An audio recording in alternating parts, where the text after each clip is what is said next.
Drawings are still a key deliverable for most design teams, and SOLIDWORKS 2013 provides lots of enhancements that will help you create high-quality drawings. First, just like notes and dimensions, center lines can now be assigned to specific layers. Upon insertion, they're ready to go. No more presetting the current layer or changing them afterwards. These layers are controlled in the document properties and can be specified separately for center lines and center marks.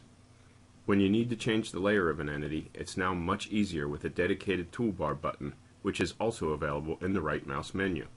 A pop-up appears which allows you to quickly change the layer and also gives you access to the Layer Properties dialog.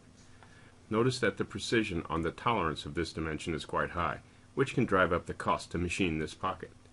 You now have the option to link the precision of the dimension and tolerance with the model, which ensures that changes are reflected in both places. When it comes to breaking dimensions that cross each other, like these 3 diameter dimensions, you now can control whether to break extension lines, dimension leaders, or both.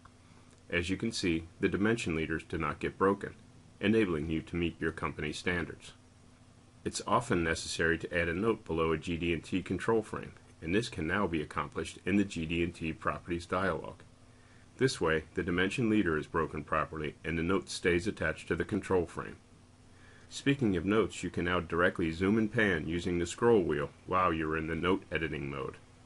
This makes it much easier to pull in other elements such as dimensions to complete your note.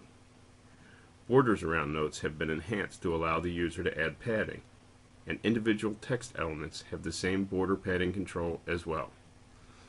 We've long had the ability to drag table borders to change a column width, but I'm sure that you will appreciate that now the row automatically adjusts to the proper height before and after the adjustment.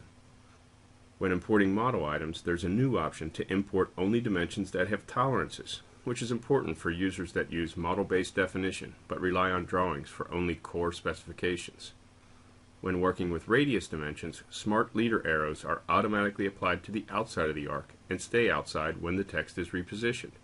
In SOLIDWORKS 2013, a new document property is available to attach smart arrows so that they point away from the dimension, no matter where the text is positioned.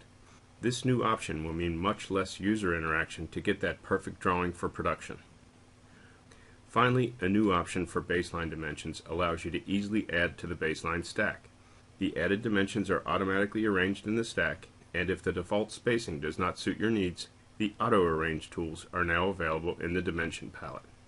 With these new drawing capabilities for SOLIDWORKS 2013, you're certain to detail your designs faster and better meet your company's standards.